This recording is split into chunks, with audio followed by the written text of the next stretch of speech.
গুজরাটের কসাই উনি আমাদের সাম্প্রদায়িক সম্প্রীতি শিক্ষা দিচ্ছেন।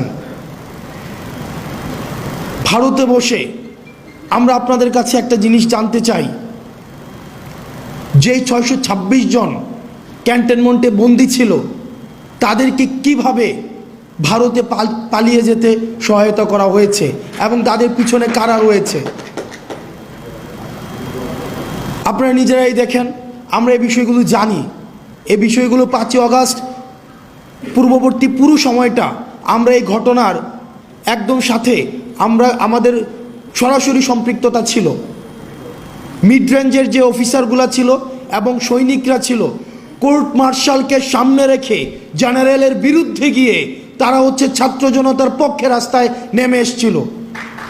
আমরা তাদের প্রতি আমাদের দায়বদ্ধতা অনুভব করি। ইউনিফর্ম পরা যে অফিসাররা রয়েছে, যে সৈনিকরা রয়েছে, আমরা আপনাদের প্রতি দায়বদ্ধতা অনুভব করি।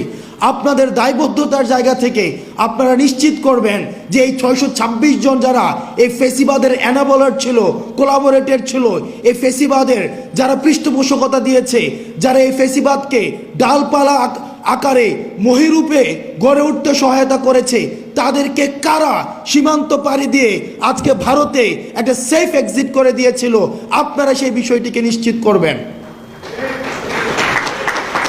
আজকে আমি যখন পিলখানায় কথা বলছি, ঠিক এই মুহূর্তে mother of terror Sheikh Hasina ভারতে বসে তিনি জনসভায় বক্তব্য দেওয়ার প্রস্তুতি নিচ্ছেন এবং সেটি আমাদের জন্য লজ্জার। আমি যখন এই পিলখানার আশেপাশে যাই, টিউশন করাতে যেতাম আমি ইউনিভার্সিটি লাইফে, 2009 সালের ফেব্রুয়ারিতে যেই ঘটনাটা ঘটেছিল, the first intentional killing of this land heroes, the first intentional killing, এটাকে এটা স্লটার বলা যায়। এবং স্টেট পেট্রোনাইজড এমন স্লটার আর পৃথিবীতে কোথাও হয়েছে কিনা সেটা আমরা নিশ্চিত নয়। এই পিলখানার সাথে এটার সিলসিলা শুরু হয়েছে 2009 সাল থেকে এবং এটার চূড়ান্ত পরিণতি 2024-এর এই 5ই আগস্টে হয়েছে।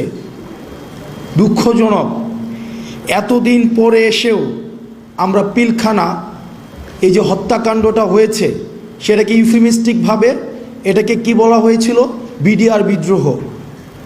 পিলখানা একটা হত্যাকাণ্ড, স্টেট প্যাট্রোনাইজ করে একটা ইন্টেনশনালি একটা হত্যাকাণ্ড ঘটিয়েছে এবং সেটাকে দেখানো হয়েছে যে এটা নাকি একটা বিদ্রোহ।